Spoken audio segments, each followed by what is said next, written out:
A cursed car, a missing diary, and a frozen billionaire, Hollywood's biggest stars have been at the center of some truly bizarre legends. But were these stories born out of paranoia, or do they hold eerie truths hidden in plain sight? Let's separate fact from fiction. The Charlie Chaplin Time Traveler Mystery. He was a pioneer of silent film, but decades after his time he became the center of a bizarre theory, proof of time travel. It all started with a behind-the-scenes clip from the 1928 premiere of The Circus. In the footage, a woman walks past the theater, appearing to hold a small rectangular object to her ear. To modern viewers, it looked exactly like a cell phone. The internet ran wild with theories. How could someone in 1928 be talking on a device that wouldn't exist for another 70 years? The most popular explanation? She was a time traveler caught on camera. The video spread quickly, with YouTube conspiracy channels and online forums debating every detail. If it was a hearing aid, why was she talking into it? If it was a prop, why did she hold it like a phone?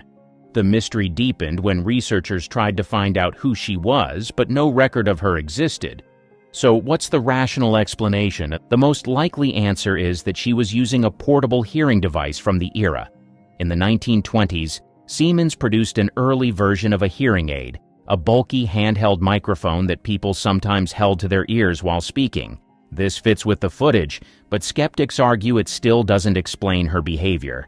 Another theory? She was simply talking to herself. Many actors and performers in the 1920s practiced lines or mumbled to themselves in public, which could explain the odd interaction. But for believers, none of these explanations are satisfying. They point to other time traveler sightings in old photos, claiming this isn't the first time technology has appeared before its time. Whether she was adjusting a hearing device, muttering to herself, or really a visitor from the future, the mystery remains unsolved. One thing is certain: Charlie Chaplin accidentally gave the world one of the strangest time travel proofs in history. The Ghost of the Wizard of Oz. It is one of Hollywood's most beloved films, but for decades a chilling rumor has haunted it. Some say a ghostly figure appears in the background of one scene, a Munchkin actor who hanged himself on set. The myth centers around a specific moment in the film. As Dorothy, the Tin Man, and the Scarecrow dance down the yellow brick road singing, "We're off to see the wizard," something strange happens in the background. In early VHS copies, viewers claim to see a shadowy figure swaying from a tree. Was it a tragic accident caught on film? That's what people believed. The rumors spread fast, with theories claiming a distraught Munchkin actor had taken his life on set. Some said it was a production cover-up, a horrifying moment mistakenly left in the final cut. But is there any truth to it? Not exactly. The hanging Munchkin theory is a complete myth. The strange movement in the background? It's actually a large bird, possibly a crane, flapping its wings. MGM had borrowed live birds from a zoo to add realism to the set. The supposed hanging body is just an optical illusion, made worse by the grainy quality of old VHS tapes. Of course, once the rumor caught fire, it became unstoppable. By the time The Wizard of Oz became a home video staple, thousands of fans were convinced they had spotted something dark and sinister lurking in the film. Some even claimed later versions edited the ghost out. Warner Brothers has since released remastered versions of The Wizard of Oz, and in high definition, the ghost is clearly a bird stretching its wings. But for some, that explanation isn't enough. The legend lives on, proving that even the most magical movies aren't safe from eerie Hollywood myths. Clark Gable's wooden teeth. He had the looks, the charm, and the swagger, but behind the scenes, people whispered that his teeth were made of wood. Sounds crazy, right? Here's the real story. In his early 30s, Gable's teeth were in bad shape. Severe gum disease forced him to get full dentures. This was a big deal. Hollywood stars had to look perfect, and losing your teeth was not part of the script. But why did people think they were wooden? For one, the myth wasn't new. People had already heard the George Washington wooden teeth rumor, which was false too. But what really fueled it? Gable's bad breath. It was so bad that Joan Crawford kept peppermint oil on hand when they worked together. Even his wife, Carole Lombard, joked about it. The problem?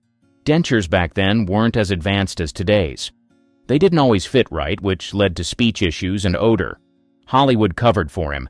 Directors shot him at certain angles. His signature smirk? It wasn't just style, it helped hide his dentures. And his deep voice? It overpowered any slurring from poor-fitting teeth. The wooden teeth rumor stuck because, well, it sounded too strange not to repeat. But the truth is, Gable's dentures were likely porcelain and acrylic resin, the standard at the time. Audrey Hepburn, Hollywood star or secret spy? She was the definition of grace and elegance, but some believe she had a dangerous past as a spy during World War II. Could Hollywood's sweetheart have been a wartime secret agent? The story comes from Hepburn's real childhood experiences. Born in Belgium in 1929, she spent much of her early life in the Netherlands. When Germany invaded in 1940, she was just 11 years old. Instead of fleeing, Hepburn's family stayed, placing her in the middle of Nazi-occupied territory. What happened next is where things get interesting. According to multiple accounts, Hepburn aided the Dutch resistance. Some say she worked as a courier, delivering messages between resistance fighters. Others claim she hid Jewish refugees in her home. She even used her ballet skills to raise money for the resistance, performing in secret, blackout concerts. But was she a full-fledged spy? Not exactly. While she did support the resistance, there's no solid evidence she was a trained operative. The idea of Hepburn sneaking past Nazi soldiers with classified information is dramatic, but likely exaggerated. Still, her experiences were real and terrifying. She saw executions in the streets and nearly died of malnutrition during the Dutch famine of 1944. Her father, who had Nazi sympathies, abandoned the family, leaving her and her mother to survive on their own. Later, Hepburn admitted she wanted to help more but was too young. In an interview, she said, "If we had known we were going to be occupied for 5 years, we might have all shot ourselves. But we didn't. We just went on coping." The war deeply shaped Hepburn's life. After Hollywood's success, she spent decades working with UNICEF, helping children in war zones. Some believe this was her way of making up for not doing more during the war. So, was she a spy? Not quite, but she was certainly brave. The curse of James Dean's car. He was Hollywood's ultimate rebel, but his life ended in a violent crash at just 24. His Porsche 550 Spider, nicknamed Little Bastard, was totaled. That should have been the end of it, except the wrecked car didn't stop causing trouble. Not long after the crash, rumors spread that Dean's car was cursed, and the evidence? Hard to ignore. First, the wreck was sold to car designer George Barris, who claimed the car fell off a trailer and crushed a mechanic's legs. Then, Barris sold parts of the Porsche to 2 race car drivers. In their first race, both crashed. One died instantly, the other barely survived. The engine and transmission were pulled and sold to another racer. He lost control and died in a crash. Meanwhile, 2 thieves tried to steal parts from the Spider. One slipped and gashed his arm open, the other got seriously injured. By this point, people were convinced the car was cursed. It only got weirder. Barris loaned the wreckage to a highway safety exhibit meant to warn people about reckless driving.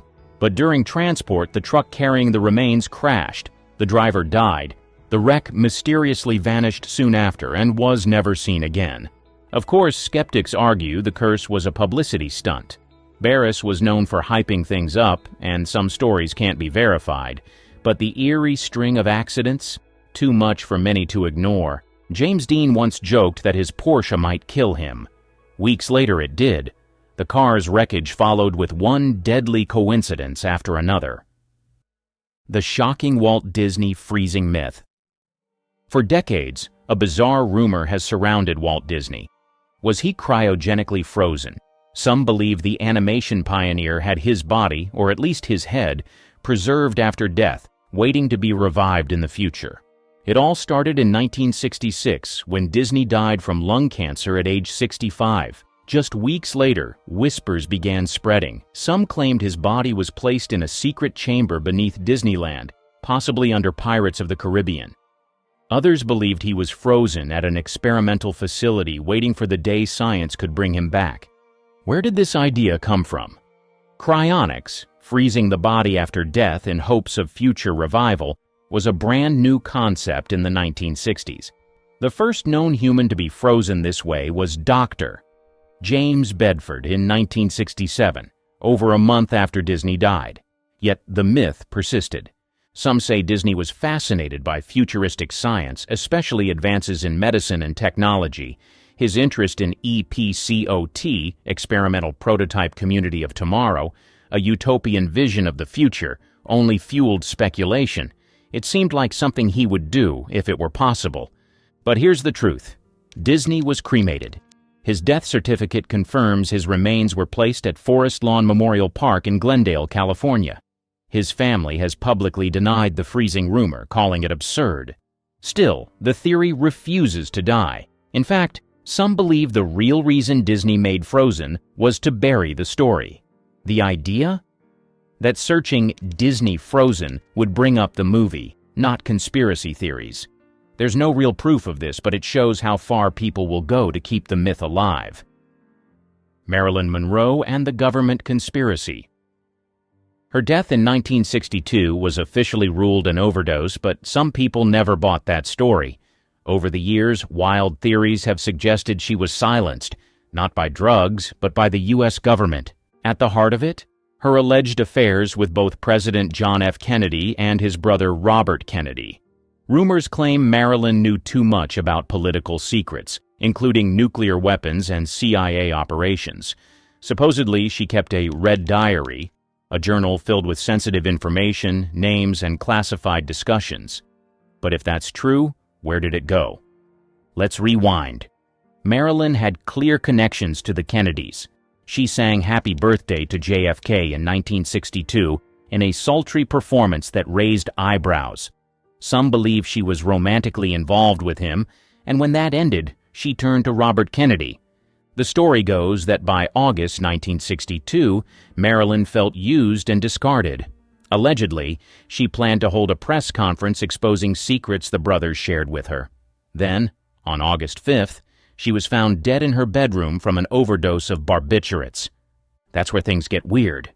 The crime scene was inconsistent. Reports claim Marilyn's housekeeper cleaned up before police arrived. There were no water cups in her room, despite her supposedly swallowing dozens of pills. Some say her body was moved. And the autopsy? No clear stomach contents, making it hard to prove she took that many pills herself.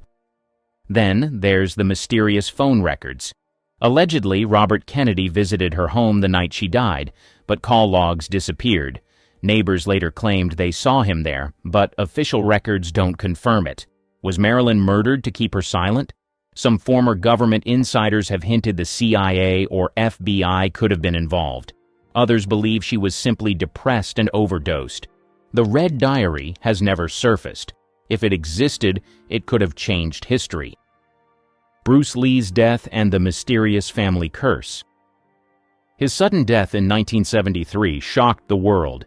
He was 32, in peak physical condition, yet died without warning. The official cause? Cerebral edema, swelling in the brain. But not everyone believed it. Instead, a chilling theory emerged. Bruce Lee was cursed. The idea of a family curse took hold after Bruce's son, Brandon Lee, also died young in a freak accident on the set of The Crow in 1993. 2 deaths, 20 years apart, both tied to Hollywood, both under mysterious circumstances. Too much to be a coincidence, right? Some point to an old Chinese superstition. Spirits don't like when a family's firstborn son is too successful. Bruce Lee's rise in Hollywood was groundbreaking. He was the first Asian actor to become a global superstar. Some believe this made him a target of supernatural forces. Others blame the Lee family curse on a real-world feud. According to some accounts, Bruce may have angered martial arts masters by teaching Westerners traditional Chinese fighting techniques. Some claim he was poisoned as payback. No real evidence supports this, but the theory refuses to go away. Then there's the eerie film connection. Bruce Lee's last movie, Game of Death, featured a plot where his character is shot on a movie set by a real bullet instead of a fake one. 20 years later, Brandon Lee died the same way, when a prop gun misfired on The Crow set. This bizarre parallel fueled the idea that Bruce and Brandon were doomed from the start. But what really happened? Medical experts say Bruce's death was likely caused by a reaction to painkillers. He had a history of severe headaches, and his brain was found to be swollen 13% larger than normal. His son's death was a tragic accident caused by negligence on set, not a curse. The death of Elvis Presley. His death in 1977 was a global shock, but for some it wasn't an ending, it was a disappearance. Decades later, many believe Elvis faked his death and is still alive. The official cause of death? A heart attack caused by years of prescription drug abuse.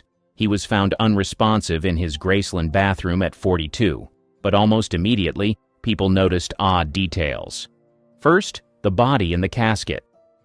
At Elvis's funeral, some fans swore the body looked waxy and fake. The rumor? It was a wax dummy to throw people off. Even more bizarre, his middle name was misspelled on his tombstone. Some claimed this was a sign from Elvis himself that the grave was fake. Then, there were the sightings. Over the years, fans reported seeing Elvis everywhere, in diners, gas stations, even on TV.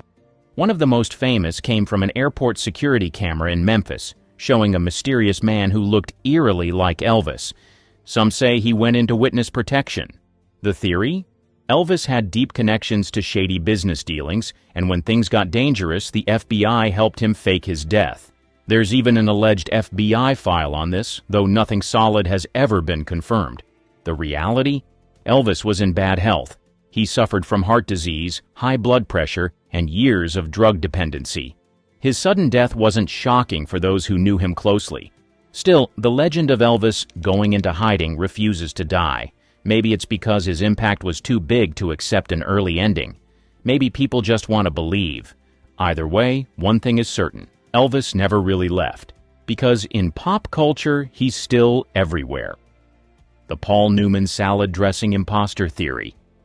He wasn't just a Hollywood legend. He was also the face of Newman's Own, a food empire known for its salad dressings, pasta sauces, and charitable donations.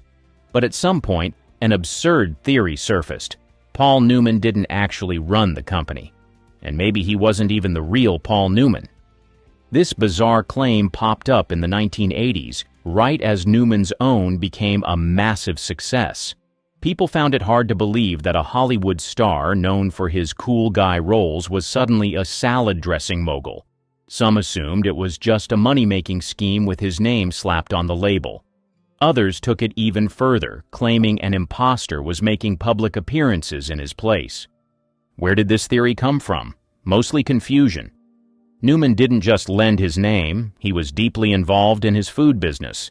He taste-tested recipes, approved branding, and even wrote quirky, sarcastic labels himself. His genuine involvement clashed with the public's perception of how celebrities usually operated. The imposter rumor escalated when Newman's Own products started outselling major brands. Competitors dismissed it as a fad, unable to believe a celebrity could dominate the food aisle. The more successful it became, the more skeptics assumed Newman had little to do with it. Newman found the whole thing hilarious. He even joked about it, once saying, "If someone else is running my company, I hope he's donating all the money like I planned." And he wasn't lying. 100% of profits went to charity, a move unheard of in the food industry. The truth, there was no secret businessman or Newman double, just an Oscar-winning actor with a passion for food and giving back. Elizabeth Taylor's eye color, fact or Hollywood trick? She was known for many things, her talent, her scandalous romances, and most famously, her violet eyes. Fans swore her eye color was unlike anything they had ever seen. But was it real or just another Hollywood illusion? Here's the truth. Elizabeth Taylor did have a rare eye color, but not exactly the deep purple shade people imagine. Her irises were actually a very deep blue, sometimes with gray hues, and under certain lighting they appeared violet. The trick? Lighting, makeup, and clothing choices. Taylor's natural eye color was already striking, but she also knew how to enhance it. She often wore bold eyeshadow in shades of blue and purple, which made her eyes look even more intense. Hollywood lighting, especially in the Technicolor era, further amplified the effect. Another factor? Her genetic rarity. Taylor had a double row of eyelashes, a condition called dystichiasis. This made her eyes appear even darker and more defined. Combined with her naturally fair skin, the contrast made her eyes stand out even more. But did she really have violet eyes? Scientifically speaking, no. True violet eyes don't exist in humans. But her deep blue-gray eyes were so unique that under the right conditions, they gave the illusion of being purple. Over the years, the myth grew. Some claimed her eyes changed colors, while others swore they had never seen anything like them before. Even today, her eye color is debated, despite high-resolution images proving they were just an extraordinary shade of blue. Clark Gable, the king of Hollywood, had a secret love child. Ingrid Bergman was exiled from America, and Charlie Chaplin narrowly escaped statutory rape charges. These aren't movie plots. They're the real-life scandals that rocked Tinseltown's golden age. Clark Gable and Loretta Young. 1935 marked a turning point in Hollywood history. Clark Gable, 34, and Loretta Young, 22, were cast in The Call of the Wild. Gable, married to Maria Langham since 1931, was MGM's biggest star. Young, a devout Catholic, had already appeared in over 40 films.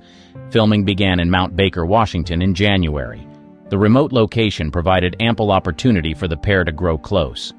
Co-star Jack Oakey later remarked, "We all knew, but nobody talked about it." Their affair continued throughout production. By March, rumors circulated among the crew. Studio publicists worked overtime to keep gossip out of the press.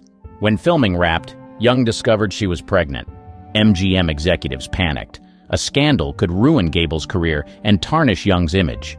The studio sent Young on a vacation to England. She returned to California and secretly gave birth to a daughter, Judy, on November 6, 1935. Young devised an elaborate adoption scheme. She announced to the press she'd adopted a child. In reality, Judy was her biological daughter. The deception worked. Hollywood bought the story.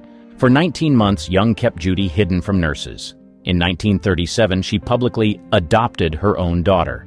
The press praised her charitable act. Meanwhile, Gable kept his distance, visiting only occasionally. Judy grew up unaware of her true parentage. Young raised her as a single mother, fiercely protecting the secret. In 1950, Young married Tom Lewis, who never knew the truth about Judy's father. Years passed.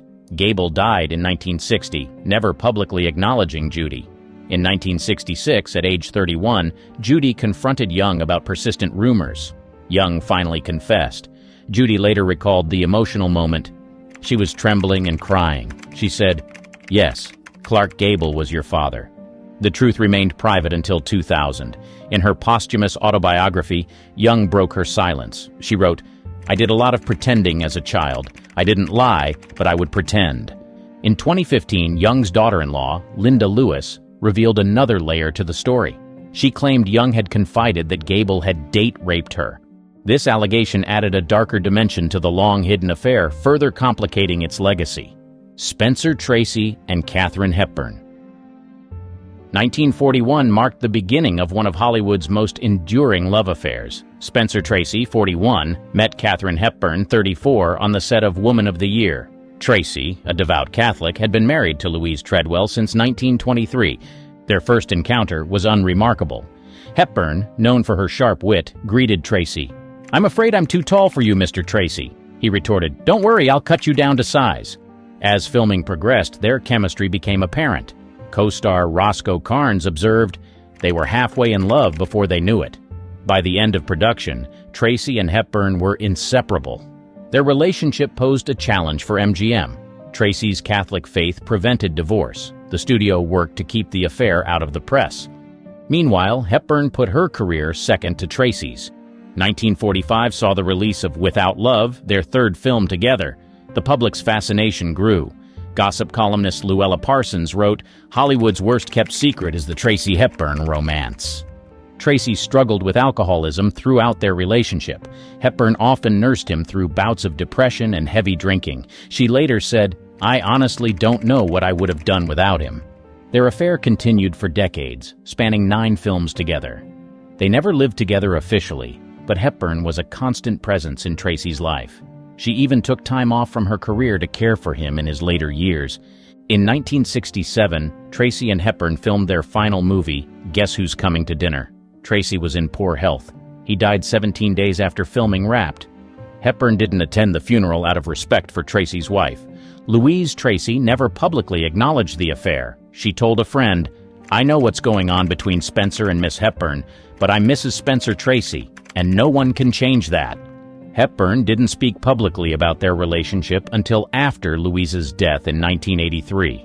In her 1991 autobiography, she wrote, "I loved Spencer Tracy. I would have done anything for him." Ingrid Bergman and Roberto Rossellini. 1949 saw Hollywood's sweetheart Ingrid Bergman at the height of her fame. The 34-year-old Swedish actress was married to Dr. Petter Lindstrom and had a 10-year-old daughter. Her image was one of purity and grace. Bergman's life changed when she wrote a letter to Italian director Roberto Rossellini. She admired his work and expressed interest in making a film together. Rossellini, 43, was married to Marcella de Marchi. Their collaboration began with Stromboli in 1949. Filming on the remote Italian island created the perfect environment for romance. By the end of production, Bergman was pregnant with Rossellini's child. News of the affair broke in February 1950. The public reaction was swift and harsh. Senator Edwin C. Johnson of Colorado denounced Bergman on the Senate floor as a powerful influence for evil. Bergman gave birth to her son Renato on February 2, 1950. She divorced Lindstrom and married Rossellini on May 24, 1950. The scandal resulted in her effective exile from Hollywood. American theaters boycotted Bergman's films. Stromboli flopped at the box office. Bergman later reflected, "I've gone from saint to whore and back to saint again, all in one lifetime." The couple had twin daughters, Isabella and Isota, in 1952. They made several films together, but none achieved commercial success in the U.S. Bergman's career in Europe flourished, however. 1956 marked Bergman's cautious return to Hollywood with Anastasia. She won her second Oscar but didn't attend the ceremony. Cary Grant accepted on her behalf, saying, "Dear Ingrid, your great talent has been justly rewarded tonight." Bergman and Rossellini's marriage ended in 1957. The passion that fueled their scandal had faded. Rossellini had begun an affair with Indian screenwriter Sonali Dasgupta, Errol Flynn, and Patricia Wymore. 1950 found Errol Flynn, Hollywood's notorious bad boy, at a career crossroads. The 41-year-old actor, famous for swashbuckling roles, was married to his second wife, Nora Eddington. His reputation for womanizing was well established. Flynn met 23-year-old Patricia Wymore on the set of Rocky Mountain. Wymore, a rising starlet, was cast as Flynn's love interest. Their on-screen chemistry quickly translated to real life. Despite being married, Flynn pursued Wymore openly. Co-star Slim Pickens later recalled, "Errol didn't try to hide it. He was smitten with Pat from day one." News of the affair reached Eddington. She filed for divorce in 1949, citing cruel and inhuman treatment. The divorce was finalized in 1950, just as Flynn's relationship with Wymore intensified. Flynn and Wymore married on October 23, 1950, in Monte Carlo. It was Flynn's third marriage. The press dubbed them Beauty and the Beast, referencing Flynn's aging looks and reputation. In 1951, Wymore gave birth to their daughter, Arnella. Flynn's joy was short-lived. His career was in decline, and financial troubles loomed. The couple separated multiple times. Flynn's behavior became increasingly erratic. In 1957, he was arrested in Italy for public drunkenness. Wymore bailed him out, saying, "Someone has to look after him." Despite the challenges, Wymore remained devoted. She accompanied Flynn on his ill-fated trip to Cuba in 1958. Flynn's attempts to make a comeback documentary were derailed by the Cuban Revolution. On October 14, 1959, Flynn died of a heart attack at 50. Wymore was devastated. She later said, "For all his faults, I loved him till the end." Humphrey Bogart and Mayo Method. 1938 saw Humphrey Bogart, 39, marrying his third wife, Mayo Method, 34. Bogart was a rising star, known for tough guy roles. Method, a stage and screen actress, had a reputation for heavy drinking. Their marriage quickly became volatile. Hollywood nicknamed them the Battling Bogarts. Their fights were frequent and often public. Actor David Niven once said, "The Bogarts' battles were bloody and public. terrible, traumatic affairs. Method's jealousy was legendary. She often accused Bogart of infidelity, sometimes with cause. In 1942, Bogart had a brief affair with his Across the Pacific co-star Mary Astor. 1944 marked a turning point. Bogart began filming To Have and Have Not with 19-year-old Lauren Bacall. Their on-screen chemistry was electric. Off-screen, a romance blossomed. Method's suspicions reached new heights. She frequently visited the set, causing scenes. Director Howard Hawks recalled, "Mayo would show up soused and cause all kinds of trouble." The affair continued after filming wrapped. Method's drinking worsened. In one incident, she stabbed Bogart with a knife. He required stitches but told the press he'd walked into a door. By 1945, the marriage was beyond repair. Bogart moved out of their home. He later said, "The trouble with Mayo is that she's a drunk, and the trouble with me is that I'm a drunk too." Bogart filed for divorce in February 1945. It was finalized in May. He married Bacall just 11 days later. The press had a field day, painting Method as the scorned wife. Method never recovered from the divorce. Her acting career faltered. She returned to her hometown of Portland, Oregon, where she died in 1951 at 47. Gary Cooper and Patricia Neal.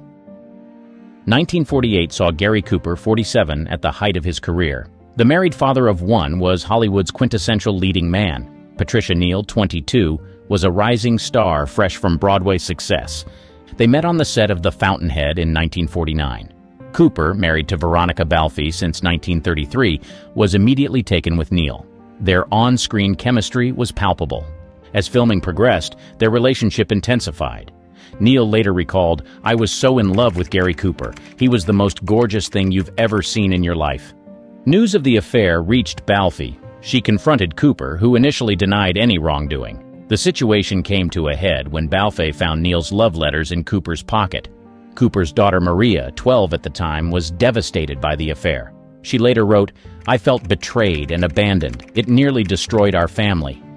The affair continued after filming wrapped. Cooper bought Neal a charm bracelet, inscribing each charm with significant dates in their relationship. Neal treasured it for years. 1951 marked a turning point. Cooper, torn between his family and Neal, suffered a crisis of conscience. His friend, priest Father Harold Ford, counseled him to end the affair. Neal, hoping Cooper would leave his wife, was heartbroken when he chose his family. She later said, "I was so hurt. I thought I would die from the pain of losing him." The end of the affair took its toll on Neal. She had an emotional breakdown and fled to England. There, she began a relationship with writer Roald Dahl, whom she later married. Cooper reconciled with his wife and daughter. He recommitted to his Catholic faith, a decision that weighed heavily in ending the affair. Maria later stated, "Dad's return to the church saved our family." Years later, when Cooper was dying of cancer in 1961, Neal visited him in the hospital. It was their first meeting since the affair ended. Neal described it as a moment of closure. Vivien Leigh and Laurence Olivier. 1953 found Vivien Leigh, 40, and Laurence Olivier, 46, as Hollywood's golden couple. Married since 1940, their union was seen as the epitome of romantic success in the entertainment world. Cracks in their relationship began to show during the filming of Elephant Walk in Ceylon, now Sri Lanka. Leigh, cast opposite Peter Finch, began an affair with her co-star. Olivier, in London at the time, was unaware of the developing situation. Leigh's behavior on set became erratic. Director William Dieterle later said, "Vivien was clearly unwell. Her mood swings were extreme." As filming progressed, Leigh's mental state deteriorated. She suffered a nervous breakdown and was replaced in the film by Elizabeth Taylor. Olivier flew to Ceylon to bring her home. Upon their return to England, the truth of Leigh's affair with Finch emerged. Olivier was devastated. He later wrote, "I could hardly believe that the woman I loved and knew so well was capable of such a betrayal." The affair marked a turning point in Leigh and Olivier's marriage. Leigh's struggles with bipolar disorder, then undiagnosed, added further strain to their relationship. 1956 saw another blow to their union. Olivier began an affair with actress Joan Plowright during a production of The Entertainer. Leigh, aware of the relationship, was heartbroken. Despite these challenges, Leigh and Olivier attempted to salvage their marriage. They co-starred in The Sleeping Prince in 1957, but their on-stage chemistry couldn't mask their off-stage troubles. 1960 marked the end of their 20-year marriage. Olivier left Leigh for Plowright. Leigh told the press, "I don't think I've ever been so unhappy in my life." The divorce was finalized in 1961. Leigh never fully recovered from the end of her marriage to Olivier. She later said, "I would rather have lived a short life with Larry than face a long one without him." Olivier went on to marry Plowright, while Leigh's health and career declined. She struggled with mental illness and alcoholism in the years following the divorce. Ava Gardner and Frank Sinatra. 1949 saw the beginning of one of Hollywood's most tempestuous relationships. Ava Gardner, 27, was a rising MGM star. Frank Sinatra, 34, was a fading singer, married with 3 children. Their first meeting was unremarkable. Gardner later recalled, "I thought Frank was a pompous little bastard." Sinatra was equally unimpressed, describing Gardner as stuck up. Everything changed at a 1950 Palm Springs party. Their attraction was immediate and intense. Gardner said, "It was magic. We became lovers forever, eternally." Big words, but I believe them. News of their affair spread quickly. Sinatra was still married to his first wife, Nancy. The scandal threatened both their careers. MGM warned Gardner to end the relationship. Sinatra's wife refused to grant him a divorce. His career nosedived. He lost his recording and film contracts. Gardner stood by him, even paying some of his debts. 1951 saw Sinatra finally secure a divorce. He and Gardner married on November 7th, just days after the divorce was finalized. The press dubbed them the Battling Sinatras. Their marriage was passionate but volatile. Both had fiery tempers and were prone to jealousy. Actor Peter Lawford once said, "They would fight and make up with equal intensity." 1953 marked a turning point. Gardner's career soared with Mogambo, while Sinatra struggled. He begged her to give up her career and stay home. She refused. Sinatra's career rebounded with his Oscar-winning role in From Here to Eternity in 1953. Gardner had lobbied hard for him to get the part, reportedly using her influence with studio heads. As Sinatra's star rose again, the marriage began to crumble. Both had affairs. Gardner later admitted, "We were great in bed. It was usually on the way to the bidet when the trouble began." 1957 saw their divorce finalized. Despite the split, they remained in each other's lives. Gardner said, "Frank and I had a lot of fun. We loved deeply. Whatever the problems, we had real passion." Gardner's career waned in the 1960s, while Sinatra's reached new heights.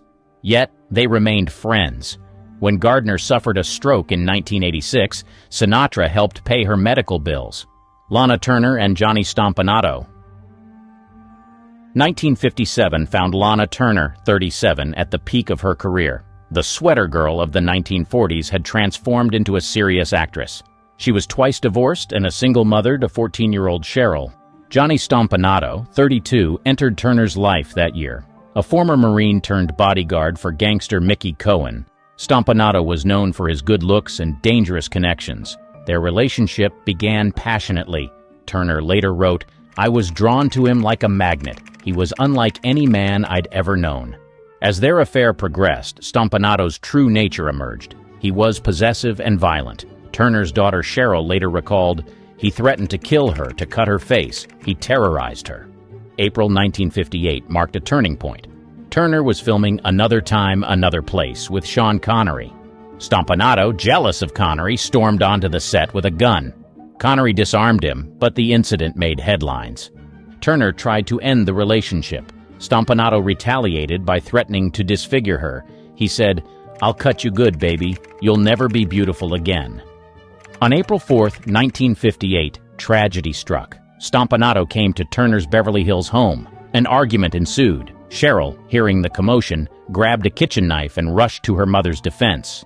In the chaos, Cheryl stabbed Stompanato. He died at the scene. Turner's frantic call to her mother was revealing, "Mother, I've killed Johnny. I've killed him." The coroner's inquest was a spectacle. Turner testified, describing Stompanato's abuse in detail. She said, "I was terrified. I thought this is the end. He's going to kill me." Cheryl was charged with justifiable homicide. The jury deliberated for just 25 minutes before acquitting her. They ruled the killing was justifiable homicide committed in defense of her mother. Turner's career survived the scandal. She received an Oscar nomination for Peyton Place just months after the incident. However, the events of 1958 haunted her for the rest of her life. Charlie Chaplin and Lita Grey. 1924 saw Charlie Chaplin, 35, as the most famous man in the world. The silent film star was at the height of his career, known for his Little Tramp character. Lita Grey entered Chaplin's life when she was just 12. He cast her in his 1921 film, The Kid. Grey later recalled, "He said I was to be his leading lady when I grew up." By 1924, Grey was 16 and Chaplin was casting for The Gold Rush. He began a relationship with Grey, despite the 19-year age gap. She later said, "I was fascinated by him. He was Chaplin." The affair took a dramatic turn when Grey became pregnant. Chaplin, fearing statutory rape charges, married Grey in secret in Mexico on November 26, 1924. News of the marriage shocked Hollywood. Chaplin's popularity took a hit. The press painted him as a lecherous older man who had taken advantage of a young girl. 1925 saw the birth of their first son, Charles Jr. A second son, Sidney, followed in 1926. Chaplin was often absent, focusing on his work rather than his family. Grey filed for divorce in 1927, citing mental cruelty. The divorce proceedings became a media circus. Grey's attorneys threatened to file criminal charges against Chaplin for his conduct during their courtship. The divorce settlement was the largest in American history at the time. Grey received $600,000 and $100,000 for each child. Chaplin's image was severely damaged by the scandal. In her 1966 autobiography, Grey wrote, "I was no more than a toy to him. I was his property, his slave, his and nobody else's." Chaplin's career eventually recovered, but his personal life remained tabloid fodder. He married twice more, both times to women much younger than himself. Kim Novak, the stunning star of Vertigo, was once Hollywood's brightest light. But at the height of her fame, she vanished. How did she rise to fame so quickly, and why did she step away from it all? From Chicago dreamer to Hollywood star. She was born as Marilyn Pauline Novak on February 13, 1933 in Chicago, Illinois. Her parents were Joseph and Blanche Novak. Joseph worked as a history teacher and her mother was a factory worker. Marilyn grew up in a modest household and attended William Penn Elementary, Farragut High School, and Wright Junior College. After high school, she briefly attended the School of the Art Institute of Chicago. In the early 1950s, Novak worked as a model and a dental assistant.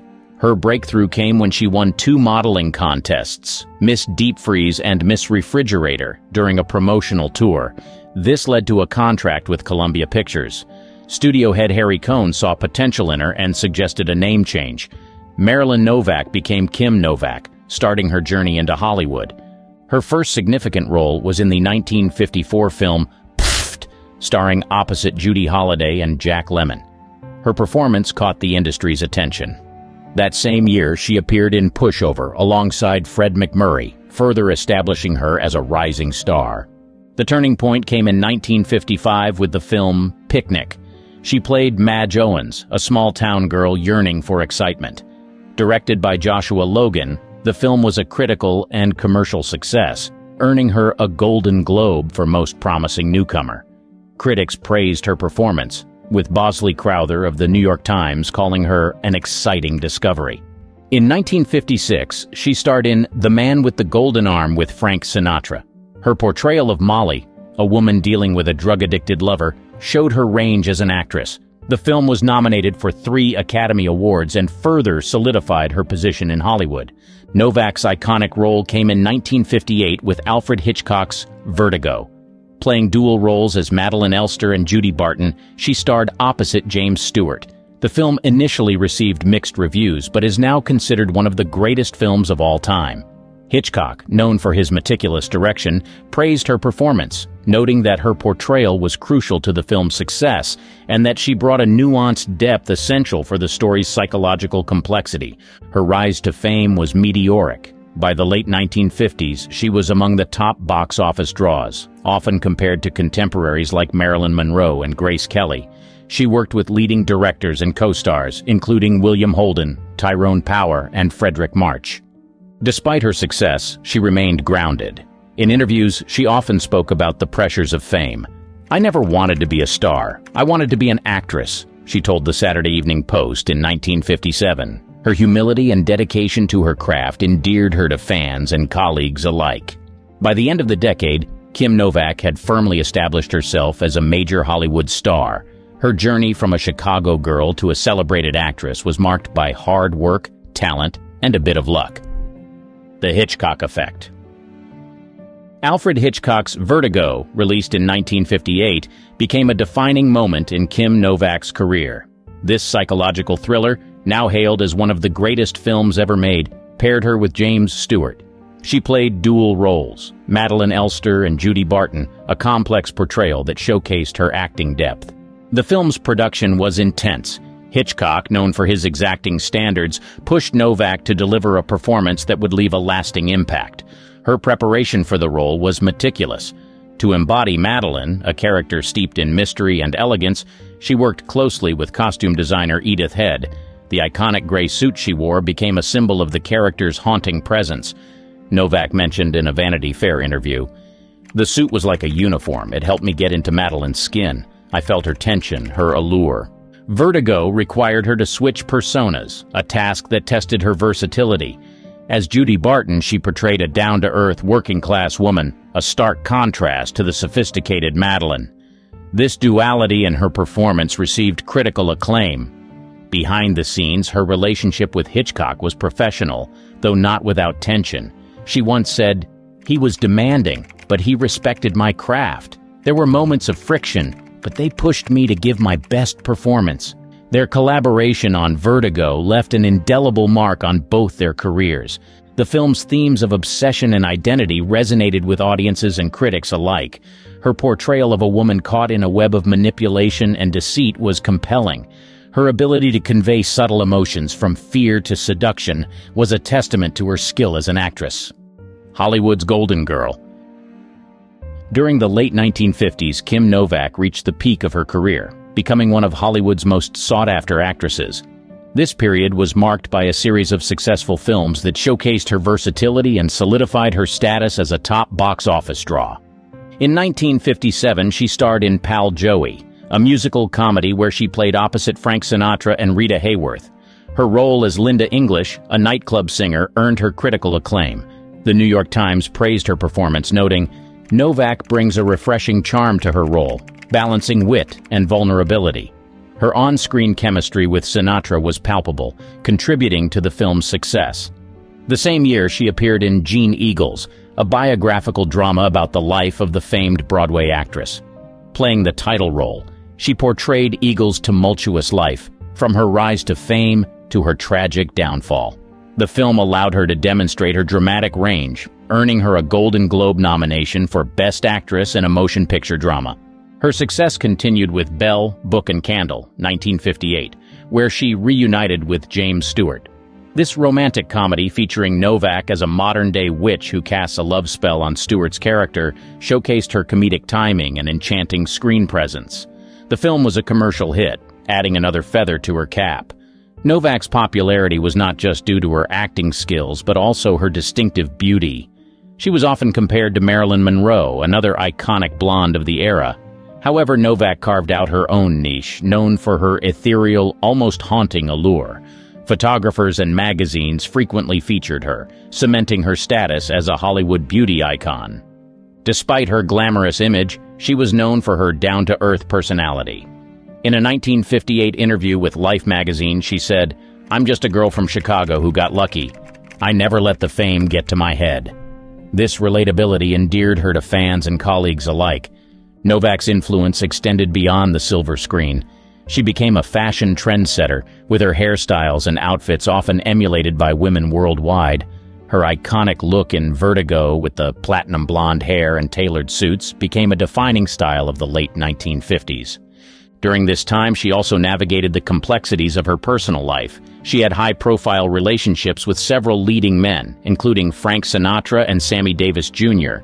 Her romance with Davis was particularly controversial due to the racial tensions of the era. Despite societal pressures, Novak was candid about her relationships. In an interview with the Saturday Evening Post, she remarked, "Love is love, regardless of race or status. I followed my heart." Clash with the studio system. Her career in Hollywood was marked by a significant clash with the powerful studio system, particularly Columbia Pictures and its head, Harry Cohn. This struggle for independence and creative control defined much of her professional journey and showcased her resilience in an era dominated by studio moguls. Harry Cohn, known for his tyrannical control over his stars, saw potential in Novak early on. He molded her image, selecting roles, hairstyles, and even relationships to fit the studio's vision. Her natural beauty and talent were undeniable, but Cohn's controlling nature often clashed with her desire for autonomy. "He treated me like a piece of property," she later said in an interview with The Guardian. "I wanted to be an actress, not a puppet." One of the earliest and most significant clashes came during the production of Pal Joey in 1957. Novak wanted to play the role of Linda English her way, bringing depth and nuance to the character. However, Cohn insisted on a more glamorous, superficial portrayal. Despite the tension, her performance received praise, proving her instincts were correct. In 1958, during the filming of Vertigo, Novak faced further challenges. Alfred Hitchcock, although demanding, allowed her more creative freedom than Cohn ever did. This experience highlighted the stark contrast between working under a controlling studio head and a visionary director. "Hitchcock respected my craft," she reflected. "It was a relief to work with someone who valued my input." The turning point in Novak's battle with the studio system came with Middle of the Night, 1959, a film directed by Delbert Mann. The film, a drama about a May-December romance, was a departure from her typical roles. She insisted on playing the part despite Cohn's reservations. The film received critical acclaim, and her performance was lauded as one of her best. This success bolstered her confidence and solidified her resolve to fight for meaningful roles. However, Cohn's death in 1958 brought both relief and uncertainty. Without his oppressive control, Novak hoped for more freedom. But she also faced a studio in disarray. Columbia Pictures struggled to maintain its status without Cohn's iron fist, and her career trajectory became unpredictable. In the early 1960s, she took bold steps to assert her independence. She turned down roles she felt were beneath her, including high-profile projects that would have guaranteed box office success, but offered little artistic challenge. Her decision to leave Columbia Pictures in 1965 was a significant move. Novak sought to work with directors and studios that offered her creative control. This period saw her taking on diverse roles in films like Kiss Me Stupid, 1964, and The Amorous Adventures of Moll Flanders, 1965. Although these films did not achieve the same level of success as her earlier works, they represented her commitment to artistic integrity, battling her inner demons. Behind the glamorous facade of Hollywood stardom, Kim Novak faced significant personal struggles that deeply affected her life and career. Despite her success on screen, she battled with inner demons and external pressures that took a toll on her mental and emotional well-being. Novak's struggles with mental health were well documented. She experienced bouts of depression and anxiety, conditions that were often exacerbated by the intense scrutiny and relentless pace of Hollywood. In a candid interview with People magazine in 1996, she revealed, "I went through severe periods of depression. It was hard to maintain a facade when I felt like I was falling apart inside." Her issues were not just psychological, she also struggled with physical health problems. In the early 1960s, she was diagnosed with breast cancer, a battle she chose to keep private at the time. This diagnosis added to her stress and led her to reevaluate her career and life choices. Her personal life was also tumultuous.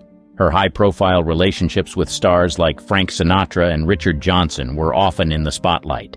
Her romance with Sammy Davis Jr. was particularly challenging due to the racial prejudices of the time. In addition to her romantic relationships, Novak had to deal with the pressures of being a female star in a male-dominated industry. The expectations placed on her by the studio system were immense. Harry Cohn, the head of Columbia Pictures, was known for his controlling behavior. He often dictated her role's appearance and public image. This control extended to her personal life, with Cohn even trying to influence her relationships. Novak once remarked that Harry Cohn wanted to control every aspect of her life, describing the experience as suffocating. To cope with the pressures, she turned to painting, a passion she had nurtured since childhood. art became her sanctuary, a way to express her emotions and find solace. She once said, "Painting saved me. It was a way to escape and process everything I was going through." Her artwork often reflected her inner turmoil and struggles, providing a glimpse into her private world. Despite these challenges, she continued to work in films throughout the 1960s. She starred in The Notorious Landlady, 1962, with Jack Lemmon, and Of Human Bondage, 1964, with Lawrence Harvey. However, the quality of her roles began to decline, partly due to the changing landscape of Hollywood, and partly due to her own battles. The pressures eventually led Novak to seek a quieter life away from the spotlight.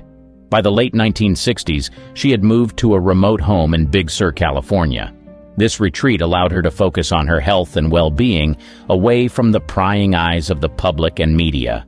In her words, "I needed to get away, to find peace and rediscover myself." The mysterious disappearance. At the peak of her fame in the early 1960s, Kim Novak made the surprising decision to retreat from the public eye. Her sudden disappearance from Hollywood left fans and industry insiders speculating about the reasons behind her decision. Her departure was driven by a combination of personal and professional factors that eventually led her to seek a quieter, more fulfilling life. By the mid-1960s, Novak had become disillusioned with the Hollywood lifestyle. The constant scrutiny and relentless pressure took a toll on her mental and physical health. In an interview with The Telegraph in 2014, she candidly admitted, "The demands of being a movie star were overwhelming. I felt like I was losing myself in the process." In 1966, Novak married Richard Johnson, a British actor, in a ceremony that was kept relatively low-key. The couple's relationship was highly publicized, but they sought to keep their personal lives private. Their marriage, although short-lived, was a turning point for her. It was during this period that she began to seriously consider stepping away from Hollywood. Her desire for a more secluded life led her to purchase a ranch in Carmel, California. The ranch became her sanctuary, a place where she could reconnect with herself and pursue her passion for art without the distractions of fame. Her love for painting, which she had nurtured since childhood, provided a therapeutic escape from the pressures of Hollywood. She described this period in an interview with Vanity Fair as a time to heal and rediscover my true self. Novak's decision to leave Hollywood was also influenced by her increasing frustration with the roles offered to her. She had grown tired of being typecast and yearned for characters that challenged her as an actress. In an interview with The Guardian, she expressed her discontent, saying, "I wanted to be more than just a pretty face on the screen. I wanted to explore the depths of my talent." Her retreat was not a complete disappearance. Novak made occasional returns to the screen, choosing projects that intrigued her. One notable comeback was in the 1968 film The Legend of Lila Clare, directed by Robert Aldrich. The film, a dark drama about an actress haunted by the legacy of a deceased star, mirrored some of her own experiences in Hollywood. Although the film received mixed reviews, Novak's performance was praised for its intensity and depth. Unexpected comebacks. While Kim Novak had largely retreated from the limelight, her periodic returns to the screen and public appearances reminded the world of her enduring talent and charisma. These comebacks were selective and often unexpected, reflecting her desire to engage with her art on her own terms rather than under the relentless pressures of Hollywood. One notable return was in the 1980 film The Mirror Cracked, directed by Guy Hamilton and based on Agatha Christie's novel. Novak starred alongside screen legends Elizabeth Taylor and Angela Lansbury. Playing the role of Lola Brewster, a rival actress, she brought a blend of wit and sophistication to the character. The film allowed her to reconnect with the craft she loved without the pressures that once overshadowed her career. In 1991, she appeared in the television film Liebestraum, directed by Mike Figgis. She played a significant supporting role as Mrs. Anderson, a character shrouded in mystery and intrigue. The film's dark, atmospheric tone provided a fitting backdrop for her nuanced performance. Figgis, in an interview with the Los Angeles Times, expressed his admiration for Novak, noting that she brought an incredible depth to the role, with her experience and subtlety adding essential layers to the character. Throughout the years, Novak also made several notable public appearances that captivated audiences and rekindled interest in her life and career. One such moment was at the 2014 Academy Awards, where she was invited to present the Oscar for Best Animated Feature. Standing alongside Matthew McConaughey, Novak received a warm and enthusiastic reception from the audience. Her appearance was met with both admiration and controversy, largely due to her candid discussion about her use of cosmetic surgery.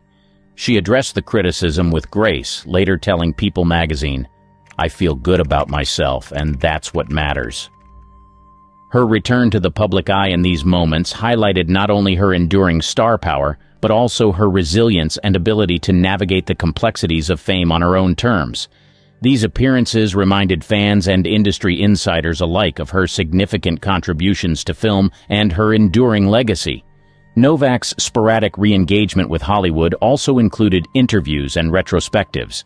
She often participated in discussions about her classic films, sharing insights and behind-the-scenes stories that enriched the audience's understanding of her work. In a 2012 interview with Turner Classic Movies, TCM, Novak reflected on her career, saying, "I've had my ups and downs, but every role, every experience has shaped who I am. I'm grateful for it all." The life Kim Novak leads now. Today she lives a life far removed from the intense spotlight of Hollywood, choosing instead a tranquil existence that allows her to reflect on her remarkable journey and continue her passion for art. Her life in Oregon, where she resides with her husband Robert Malloy, is characterized by peace, creativity, and a connection to nature. Novak's ranch in the picturesque Rogue River Valley offers the perfect backdrop for her artistic pursuits. Here, she finds solace and inspiration in the natural surroundings, which have become a central theme in her artwork. Her love for animals and the outdoors is evident in her paintings, which often depict serene landscapes, horses, and other wildlife. Novak once described her ranch as a sanctuary where I can be myself and express my true feelings through my art. Her commitment to painting has not waned over the years. Novak continues to create and exhibit her work, with her pieces being featured in various galleries and art shows. Her art has been well received, with critics appreciating the emotional depth and unique style she brings to her canvases. Novak has made select public appearances to honor her contributions to the film industry and to connect with new generations of fans. There's nothing wrong with a drink or two every now and then, but these Hollywood stars did more than just indulge. For them, drinking had become such a lifestyle choice that they were mostly known for being drunk all the time. Veronica Lake.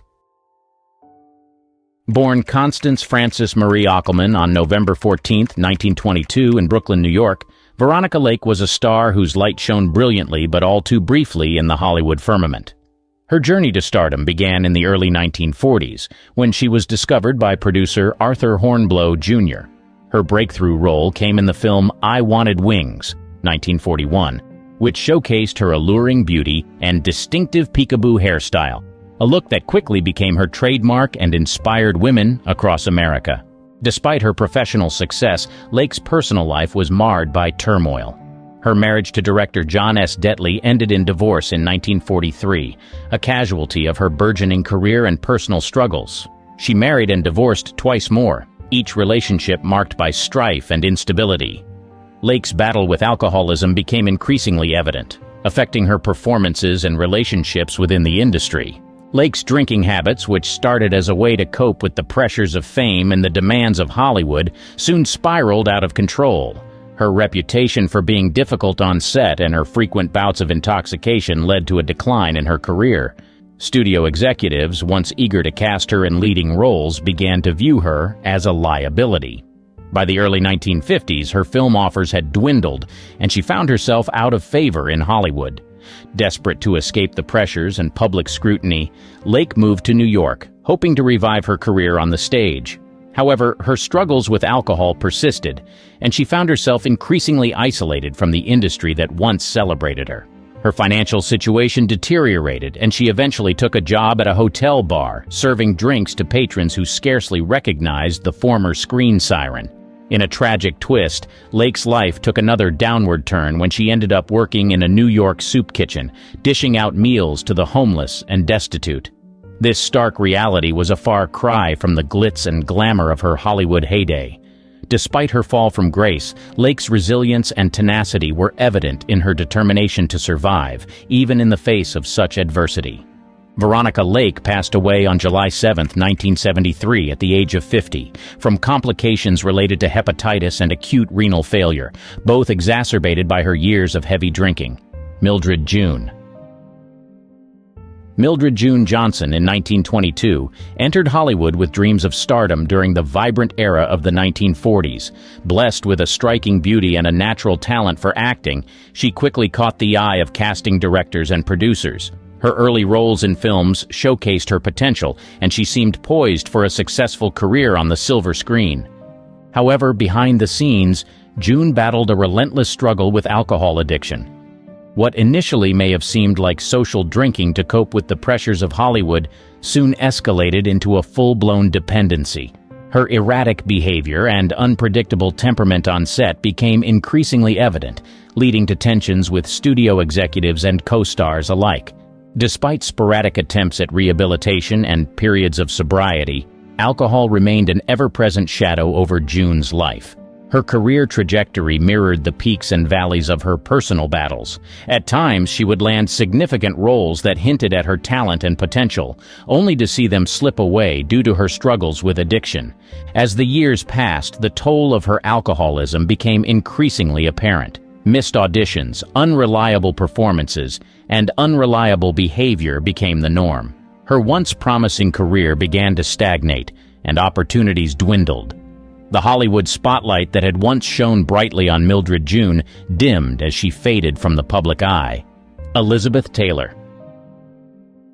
The iconic actress, known for her beauty, talent, and tumultuous personal life, also struggled with alcoholism throughout much of her life. Born in 1932 in London, Taylor grew up in the spotlight from a young age, making her film debut at the age of 10. Her rise to stardom in Hollywood during the 1950s solidified her as one of the most famous actresses of her generation. Taylor's relationship with alcohol began early. As a teenager, she was already exposed to the party culture of Hollywood, where drinking was often normalized. By her 20s, she had developed a reputation for enjoying alcohol socially, which continued into her adult years. However, it was in the 1970s that her drinking problems escalated significantly. During this decade, Taylor's personal life was marked by multiple marriages and divorces, which often played out in the public eye. Her tumultuous relationships and the pressures of fame seemed to fuel her reliance on alcohol as a coping mechanism. Reports from that time indicate numerous instances where Taylor appeared in public visibly intoxicated or was involved in incidents related to her drinking. In the early 1980s, Taylor's struggles with alcohol reached a critical point. She was hospitalized several times for alcohol poisoning, highlighting the severity of her addiction. In 1983, Taylor made a pivotal decision to seek help and checked into rehab to address her alcoholism. This period marked a turning point in her life as she began to confront her dependency and take steps toward recovery. Despite her ongoing battles with alcohol, Taylor continued to work in film and remained a prominent public figure. Her resilience and determination to overcome personal challenges endeared her to fans and garnered respect from her peers in the industry. Throughout her later years, she remained candid about her struggles with addiction, using her platform to advocate for awareness and support for others facing similar issues. Dorothy Dandridge. Born November 9, 1922 in Cleveland, Ohio, was a trailblazer in Hollywood, breaking racial barriers and paving the way for future generations of African-American actresses. She is best remembered for her groundbreaking role in Carmen Jones, 1954, which earned her an Academy Award nomination for Best Actress, the first African-American woman to receive such an honor. Her immense talent and beauty captivated audiences, making her a symbol of progress in a racially divided industry. However, behind her professional success lay a deeply troubled personal life, marred by a persistent struggle with alcoholism. From an early age, Dandridge faced numerous challenges. Growing up in a racially segregated society, she and her sister Vivien performed in a song and dance act under the management of their mother, Ruby. The pressures of performing and the harsh realities of racial discrimination took a toll on Dandridge, sowing the seeds of her later struggles with alcohol. As her career progressed, Dandridge's drinking became increasingly problematic. The relentless demands of Hollywood, coupled with the racial discrimination she faced, left her feeling isolated and under immense pressure. Alcohol became a means of escape, a way to numb the pain and cope with the stress. She was known for her heavy drinking, often showing up to sets intoxicated or recovering from the effects of alcohol. Her personal life was equally tumultuous. Dandridge's marriages were fraught with difficulties. Her first marriage to dancer Harold Nicholas ended in divorce, partly due to his infidelity and her growing dependence on alcohol. Her second marriage to Jack Dennison was marred by domestic violence and financial problems, further exacerbating her drinking issues. The couple eventually divorced, leaving Dandridge to grapple with her addiction alone. In the 1960s, Dandridge's career began to decline, roles became scarce, and her financial situation deteriorated. She was reportedly hospitalized several times for alcohol-related issues, including alcohol poisoning. Friends and colleagues noted her increasing unreliability and erratic behavior, which alienated many who had once supported her. Despite her efforts to revive her career, the combination of professional setbacks, personal turmoil, and alcohol addiction proved overwhelming. On September 8, 1965, Dandridge was found dead in her West Hollywood apartment at the age of 42. The official cause of death was an accidental overdose of a barbiturate, but her years of heavy drinking had undoubtedly taken a severe toll on her health and well-being. Tallulah Bankhead.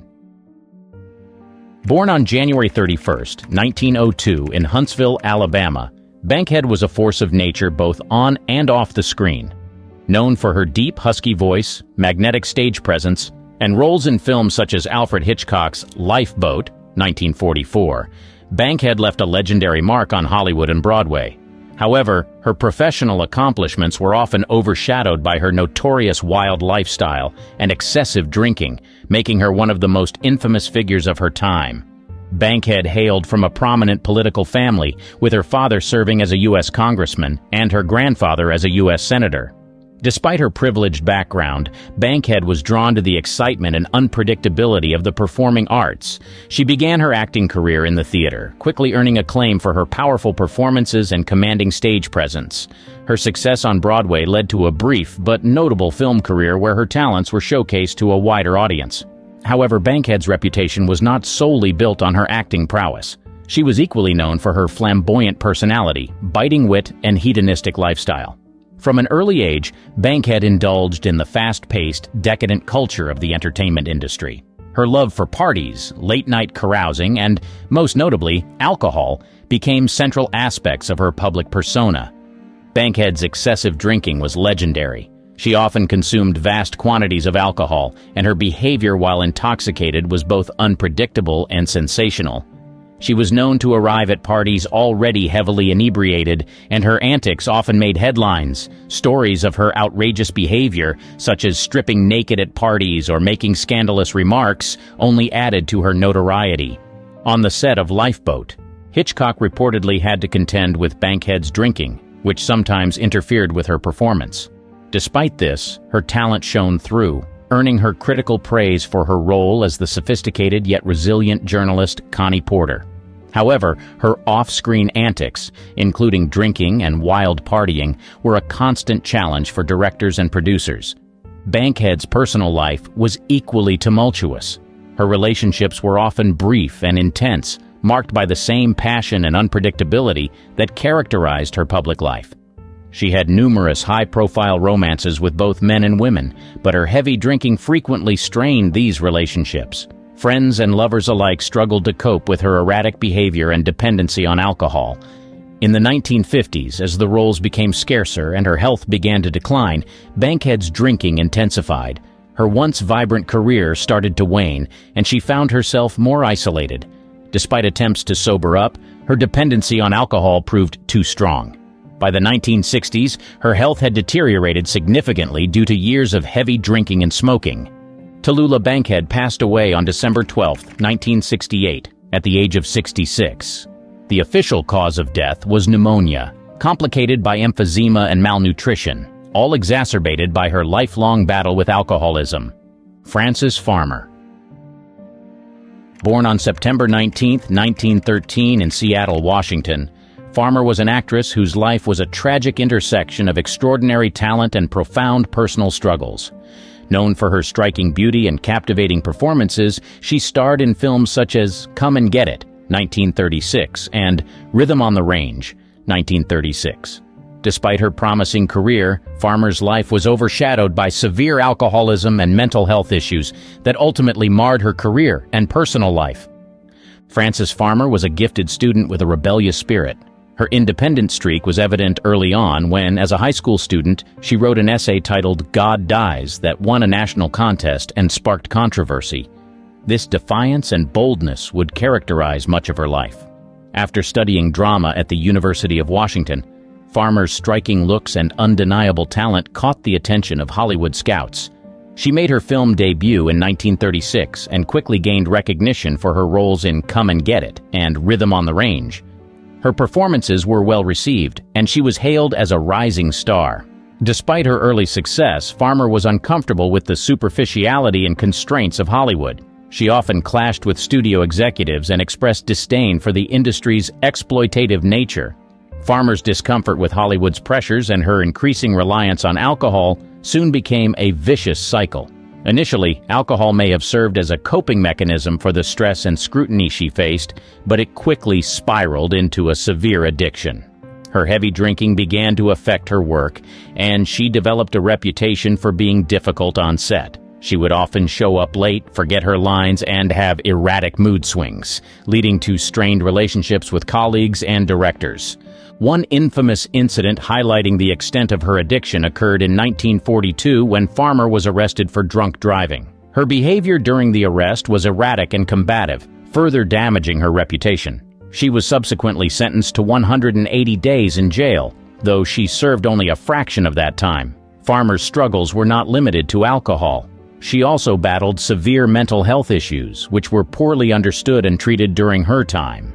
Her erratic behavior and alcoholism led to a series of highly publicized arrests and court appearances. In 1943, she was diagnosed with paranoid schizophrenia and was institutionalized at the Kimball Sanitarium. Her time in psychiatric institutions was marked by horrific treatment, including reported instances of physical abuse, forced medication, and even electroconvulsive therapy, ECT. These traumatic experiences exacerbated her mental health issues and contributed to the further decline of her career.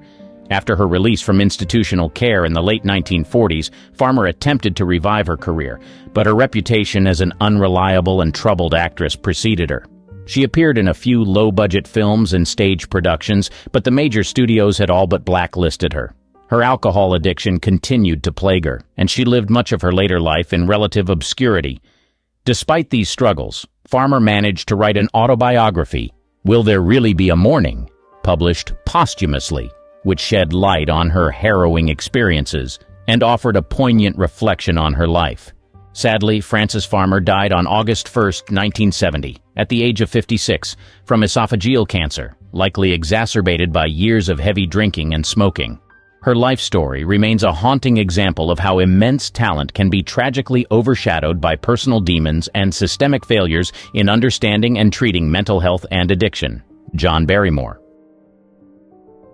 Originally called John Sidney Blythe, John Barrymore was born on February 15, 1882 in Philadelphia, Pennsylvania, and was a member of the illustrious Barrymore acting dynasty, known as the Great Profile, due to his striking looks. Barrymore became one of the most famous and talented actors of his generation, excelling in both stage and film.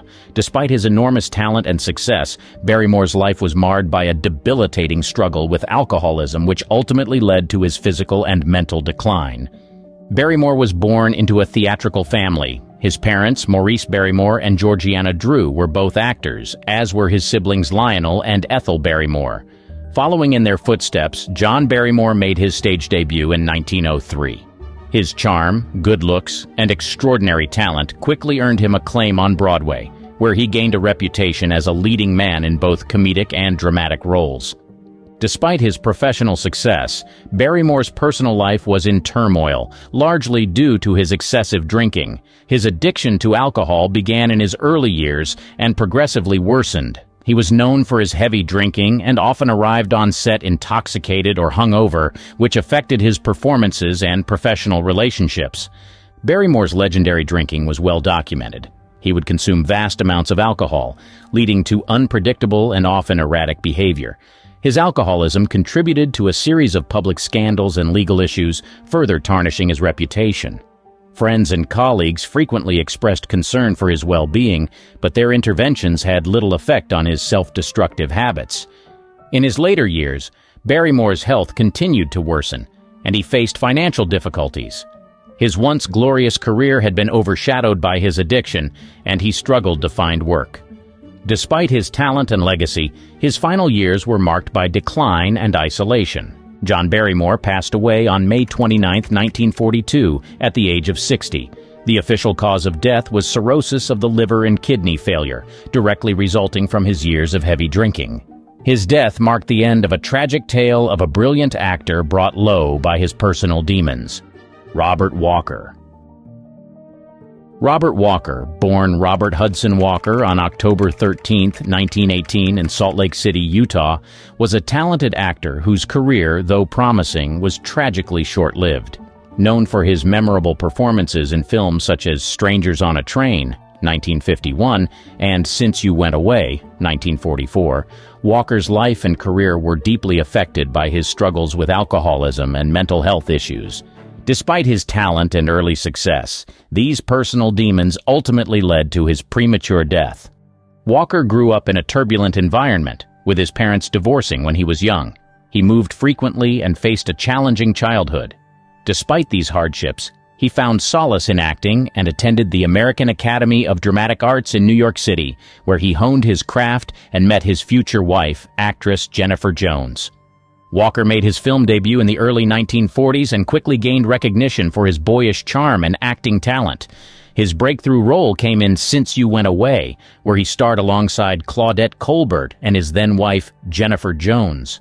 His performance earned him widespread acclaim and established him as a rising star in Hollywood. Despite his professional success, Walker's personal life was fraught with difficulties. His marriage to Jennifer Jones ended in a bitter divorce in 1945, which deeply affected him. The emotional turmoil from the divorce, combined with the pressures of Hollywood, led Walker to increasingly rely on alcohol as a coping mechanism. Walker's alcoholism soon became a significant issue, affecting both his personal and professional life. He was known for his heavy drinking, which led to erratic behavior and difficulties on film sets. His colleagues often found him unreliable and unpredictable, and his reputation in the industry began to suffer. In addition to his alcoholism, Walker struggled with mental health issues, including severe bouts of depression. These struggles were exacerbated by his alcohol consumption, creating a vicious cycle that further deteriorated his mental and physical health. His behavior became more erratic, and he faced several public incidents related to his drinking.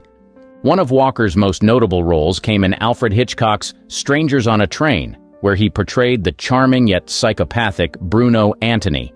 His performance was highly praised, but the role also mirrored his own internal struggles, highlighting the darkness that plagued him.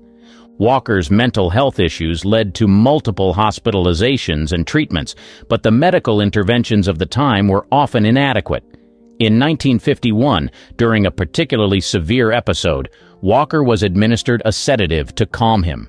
Tragically, the sedative, combined with his existing health issues and alcohol consumption, led to his untimely death on August 28, 1951, at the age of 32.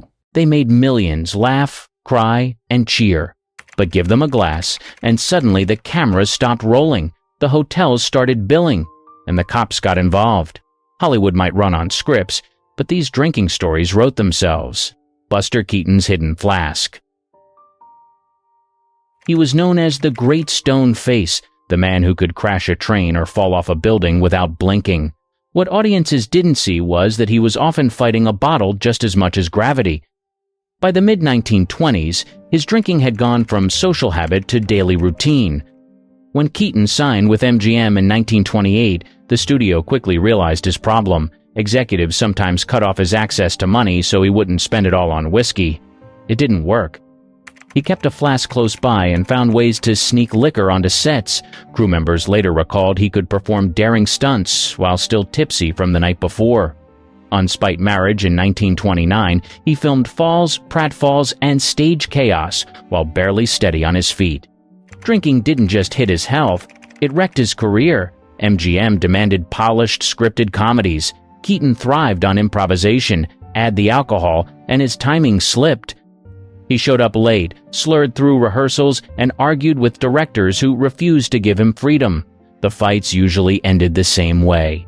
MGM won, and Keaton drowned his frustration in more whiskey.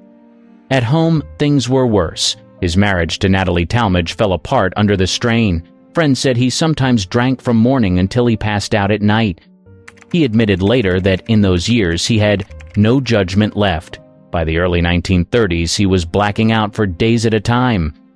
In one incident, he disappeared on a drinking spree and was found weeks later in Mexico, broke and sick. MGM eventually fired him in 1933. The studios couldn't insure him anymore. His comedy genius hadn't vanished, but the alcohol made him unreliable. Tallulah Bankhead's gin problem. By the 1930s, her name meant glamour, scandal, and a lifestyle built on excess. Alongside her wit and smoky voice came a drinking habit that quickly became part of her legend. Gin was her choice. Bankhead drank it in the morning, at rehearsals, and on stage. She rarely hid it. Friends joked she could turn a rehearsal hall into a cocktail lounge. Her social circle writers, actors, and politicians enabled the routine. They laughed when she quipped that she had followed the advice of her doctor to avoid drinking water. The joke worked because everyone knew it was true. When she moved into films, her alcohol use clashed with Hollywood structure. On the set of Lifeboat in 1944, Alfred Hitchcock famously said he could smell the gin on her breath from across the boat. She slurred lines, missed cues, and drained her energy long before cameras stopped rolling. Crew members remembered the chaos fondly, but producers saw mounting costs. Her voice deepened and cracked from years of gin and cigarettes. Directors who wanted crisp diction had to fight for usable takes. On stage, Bankhead sometimes forgot lines entirely, leaning on her charisma to carry performances through improvisation. Audiences loved her unpredictability, but colleagues saw the toll. By the 1950s, her reputation was double-edged. She was still a draw, but insurance companies worried about reliability. Productions trimmed her parts or avoided her altogether. Behind the curtain, she was reportedly drinking harder, sometimes consuming an entire bottle of gin a day. The same fire that made her famous left her drained and unsteady.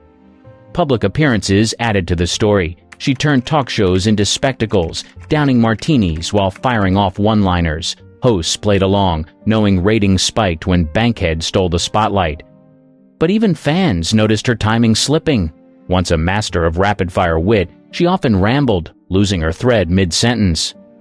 Her health broke down fast. Years of drinking and chain smoking wrecked her lungs and immune system. In 1968, she died of pneumonia at age 66. Doctors cited emphysema and malnutrition, both tied to alcohol and tobacco. Tallulah Bankhead lived loudly on her own terms, but the glass was never far from reach. Spencer Tracy's morning shot. On screen, he looked steady, grounded, and in control. Off-screen, alcohol was always breaking through the surface. By the 1940s, studios quietly shaped entire productions around his drinking. Tracy's habit was no secret in Hollywood. He often started with whiskey in the morning, long before the cameras rolled. Directors learned to schedule demanding scenes before lunch, knowing the afternoon hours were risky. Once the liquor settled in, his voice slowed, and his movements turned sluggish. The studio line was that Tracy worked best in the mornings. The truth was, they were racing against his bottle. Hotel managers grew used to damage reports. Tracy would smash furniture during binges or vanish on late-night drinking sprees. MGM quietly paid bills and covered scandals, hoping to keep their star on track. In public, he looked polished. In private, he was unraveling. His family life suffered first. His marriage to Louise Treadwell collapsed under years of drinking and absence. Tracy carried guilt but didn't change. He often disappeared for nights at a time, returning in the early hours with little memory of where he'd been. Friends later said he sometimes slept in cars rather than face his family while drunk. On set, his colleagues carried the burden. During Dr. Jekyll and Mr. Hyde in 1941, the crew noticed his mood swings were worse after a night of drinking. Some mornings he could deliver sharp, flawless takes. Other days he stumbled, forgot cues, or needed extra rehearsal time. The inconsistency slowed productions, but his talent kept him employed. Directors learned tricks to keep him engaged. Some shortened his dialogue. Others doubled rehearsal time before rolling film. Cameramen often placed marks closer together so Tracy wouldn't drift out of focus while weaving. His performances were powerful, but holding them together took effort from everyone else. By the late 1940s, his drinking caught up with his health. Doctors warned him of high blood pressure and heart strain. He ignored the advice. Instead, he leaned harder on alcohol to fight stress. Colleagues noticed him arriving late, nursing hangovers through makeup chairs, and stumbling through press events. Tracy kept working into the 1950s and 1960s, often brilliant on screen but barely stable once the lights went out. The star Hollywood trusted for steady authority was fighting daily to hold himself upright. Montgomery Clift's downward spiral.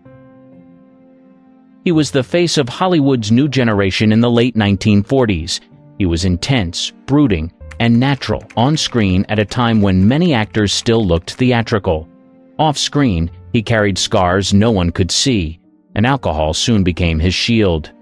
The turning point came in 1956. Clift left a party at Elizabeth Taylor's house and crashed his car into a telephone pole. The wreck shattered his face. Taylor herself reportedly pulled teeth from his throat so he wouldn't choke. Surgeons rebuilt him with wires and plates, but the pain never left. To dull it, Clift turned to alcohol and pills. His career never fully recovered. On Raintree County, 1957, filmed right after the accident, crew members saw him drift in and out of focus between takes. He slurred lines, nodded off during rehearsals, and leaned heavily on Taylor, who protected him from the press. Studio executives labeled him difficult but couldn't deny his talent. Doctors warned him about his liver and heart. Clift ignored them.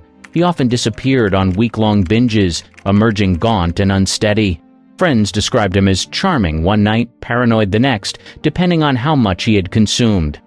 He spent stretches in hospitals where records listed exhaustion or nervous collapse. Behind closed doors, it was alcohol poisoning. His reputation sank. Directors hesitated to cast him. Insurance companies balked. He relied on old friends like Taylor to argue for his place in films. Even then, production slowed to accommodate his condition. On Freud, 1962, he clashed with director John Huston, who complained Clift was too unstable to finish the role. By the mid-1960s, Clift was a shadow of the actor who once electrified audiences in A Place in the Sun. His face still carried the tragic beauty, but his body was wrecked by years of whiskey and pills. He lived alone, increasingly cut off from the industry. In private, he called alcohol his constant companion, even as it destroyed him. Billie Holiday's club downfalls. Her voice carried pain, beauty, and truth in a way no one could copy. By the 1930s, she was already famous in Harlem clubs, and by the 1940s, she was touring coast to coast. But the same clubs that made her career also fed her addictions. Alcohol was always nearby, often right on the stage. Holiday leaned on gin and whiskey to calm her nerves before shows. Bandmates recalled her taking long sips between sets, sometimes walking on stage unsteady, only to transform once the music began. She could be fragile and slurred off stage, then suddenly flawless under the spotlight. The shift became part of her mystique. But as the years passed, the drinking grew heavier and harder to hide. In 1947, Holiday was arrested for narcotics possession, a case that overshadowed her career. While heroin dominated headlines, alcohol was just as constant. She often showed up late to rehearsals or skipped them entirely after a night of drinking. By the 1950s, the toll was clear. Her liver was failing, and her stamina was gone. During performances, she sometimes forgot lyrics or lost her place mid-song. At one show in Philadelphia, she stopped singing halfway through, leaned against the microphone, and told the crowd she couldn't continue. Clubs continued booking her, but the conditions changed. Promoters demanded shorter sets. Insurance fees climbed. Some venues refused to serve her alcohol, only for Holiday to sneak bottles in anyway. Her drinking was no longer glamorous. It was survival. Doctors urged her to quit. She didn't. Friends remembered her drinking whiskey in the morning, gin by afternoon, and whatever was left at night.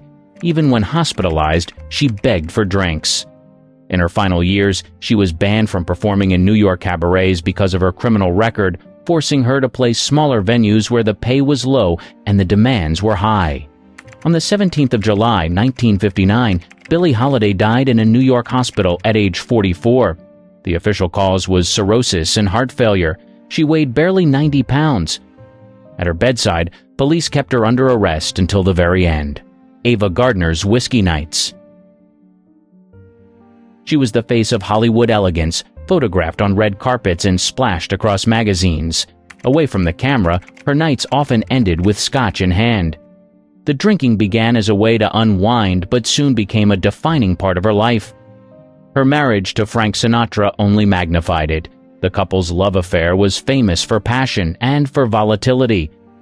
Friends recalled nights of heavy drinking that turned into explosive arguments, sometimes in front of guests. Hotel staff grew used to broken furniture, unpaid bills, and complaints from neighbors. On set, her habit showed. During the filming of The Barefoot Contessa in 1954, Gardner's hangovers became a problem for the crew. Some mornings she arrived hours late, sunglasses hiding bloodshot eyes. Her performances remained strong, but schedules stretched, and tempers flared behind the scenes. Gardner admitted in later interviews that alcohol became her escape. She hated Hollywood's rigid demands and constant scrutiny.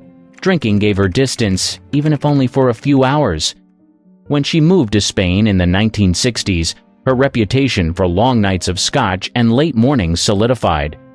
Friends there said she could drink steadily from breakfast until midnight without showing it until she suddenly collapsed. Her health suffered. By the 1970s, she had developed high blood pressure and circulation problems, but she refused to quit. Doctors warned her about strokes and organ damage. She dismissed the warnings and kept drinking. In 1986, she was struck by 2 strokes that left her partially paralyzed. Gardner passed away in 1990 at age 67. Richard Pryor's Cocktail Chaos. His battles with drugs are well known. What gets overlooked is how alcohol fueled the same chaos, especially in the late 1970s. Pryor mixed both freely, and directors who hired him had to deal with the fallout. On Blue Collar in 1978, director Paul Schrader learned just how volatile Pryor could be once liquor entered the set. Tension already ran high among the leads. Pryor was drinking heavily, and his temper sharpened with every glass. One argument with co-star Harvey Keitel escalated so far that Pryor pulled a gun during rehearsal. Schrader later admitted he locked himself in a room at night because he feared what might happen. The drinking didn't stop once the cameras rolled. Pryor often showed up late, sometimes so drunk the first hours of shooting had to be scrapped. Crew members recalled long pauses while he collected himself, then sudden bursts of brilliance that reminded everyone why they endured the stress. His talent was undeniable, but his self-control was almost gone. Comedy clubs saw the same extremes. Pryor might stumble on stage late and start with slurred lines, then snap into razor-sharp improvisation that had the audience roaring. Bartenders who worked his favorite venues said he often ordered whiskey before walking into the spotlight and sometimes carried the glass with him. Fans thought it was part of the act. For Pryor, it was how he steadied himself. Friends saw the darker side. He drank at home alone, often combining alcohol with cocaine. The combination left him paranoid and reckless. By 1979, his health was collapsing. He was hospitalized more than once for heart and liver problems tied directly to his intake. Still, he rarely slowed down. Even after he set himself on fire in 1980 while freebasing, alcohol remained in the picture. Reports from those close to him said he often drank through the recovery, ignoring doctors who begged him to stop. The cycle of clubs, movies, and binges kept repeating. Dorothy Dandridge's final collapse. She broke barriers in Hollywood. In 1954, she became the first African-American woman nominated for an Academy Award for Best Actress, thanks to Carmen Jones. The recognition should have secured her future. Instead, discrimination, failed marriages, and financial ruin left her isolated. Alcohol became her quiet escape, and by the early 1960s, it was destroying her health and career. Dandridge never had the studio protection that white stars enjoyed. When her career slowed after Porgy and Bess, 1959, she turned to nightclub performances to survive. Friends and musicians who worked with her recalled that she often drank heavily before going on stage. Some nights she was dazzling, with the same energy that once carried her in front of film cameras. Other nights she stumbled through songs or forgot lyrics, leaving audiences unsettled. Bills piled up. She lost money to bad investments and dishonest advisors. In 1963, she declared bankruptcy. Alcohol was one of the few things she could still afford, and she leaned on it. Associates said she often combined drinks with antidepressants, an especially dangerous mix. The dependency made her unreliable, and bookings dried up. Behind closed doors, her friends saw the decline. She was moody, anxious, and increasingly isolated. Calls went unanswered, and she avoided social gatherings where her drinking might be obvious. When she did appear in public, she sometimes looked frail and unsteady, far from the glamorous star the world remembered from Carmen Jones. By 1965, her health had collapsed. On the 8th of September of that year, she was found dead in her Los Angeles apartment at just 42 years old. The coroner ruled the cause as acute barbiturate poisoning, likely an overdose of antidepressants, but the autopsy also noted organ damage consistent with chronic alcoholism. The official report concluded that alcohol had weakened her system long before the final dose of pills. Dandridge's death shocked Hollywood, not only because she was so young, but because her career had once promised so much. Friends later said her struggles were not just about fame, but about fighting a system that never gave her a fair chance. Alcohol had become her way to numb those battles. In the end, it helped cut short a groundbreaking life. Elizabeth Taylor's vodka breakfasts. By the 1970s, she was also one of Hollywood's most public drinkers. The stories were not rumors whispered in the background. They were splashed across newspapers, hotel reports, and film sets. Her drinking had started earlier. While filming Boom in 1968 with Richard Burton, champagne flowed openly on set. Crew members recalled bottles in the dressing rooms and on tables near the cameras. The pair fed off each other's excess, and alcohol soon became their marriage's center of gravity. Arguments fueled by vodka and whiskey often turned violent, forcing hotel staff to call security. By the late 1970s, Taylor's routine was impossible to hide. Friends described her pouring vodka into orange juice at breakfast and continuing until she fell asleep. The phrase vodka breakfast followed her for years. Unlike many stars, she did not always disguise the habit. In interviews, she joked about her love of liquor even as her health deteriorated. Directors had to plan around it. On certain productions, her call times shifted to afternoons because mornings were unpredictable. A hungover Taylor could not handle makeup chairs, let alone long dialogue scenes. Schedules stretched and costs mounted. Insurance companies began charging higher premiums for her projects, citing the risk she would not finish. Her friends staged interventions, but they rarely worked. Taylor entered treatment several times in the 1980s, only to relapse quickly. She was admitted to the Betty Ford Center in 1983 after collapsing from a mix of alcohol and prescription pills. Unlike many Hollywood admissions, hers became public, marking one of the first times a celebrity of her stature openly acknowledged rehab. By the early 1990s, her health made continued drinking impossible. Doctors warned of cirrhosis and heart damage. She began speaking openly about addiction, crediting treatment centers with giving her a second chance. But in the years before recovery, Taylor's on-set presence and public image were defined as much by the bottle as by the violet eyes that made her famous. Mickey Rourke's set collapses. He was supposed to be Hollywood's next Marlon Brando. By the mid-1980s, he had the talent, the looks, and the momentum. What he also had was a drinking habit that turned opportunity into risk. On Barfly in 1987, the film based on Charles Bukowski's life, Rourke leaned on real alcohol to stay in character. Crew members confirmed he often drank during takes, not just between them. What should have been stage props turned into actual bottles. The results were uneven. Sometimes the performance looked raw and electric. Other times he slurred lines and had to be nudged into focus. His behavior spread beyond one project. Throughout the late 1980s, stories followed him from set to set. Colleagues described long nights of drinking before morning shoots. Stamina was not his strong suit. He often arrived late, exhausted, or outright drunk. On smaller films, whole days were lost because Rourke could not hold himself upright long enough to perform. The alcohol combined with his volatility. During Wild Orchid in 1989, arguments with crew were amplified by heavy drinking. Insurers raised premiums, making it harder for producers to hire him. By the early 1990s, he was labeled unreliable. The talent was there, but the risk was too high. Offers slowed to a trickle. Rourke himself later admitted he self-destructed. Drinking made his temper shorter and his judgment worse. He picked fights with reporters, clashed with directors, and walked away from roles that might have saved his career. By the time he shifted into professional boxing in the 1990s, many in Hollywood wrote him off entirely. Friends who stuck by him described wild nights in Los Angeles bars, where he ordered round after round until morning. The reputation hardened. Casting directors stopped calling. For several years, he survived more on gossip columns than scripts.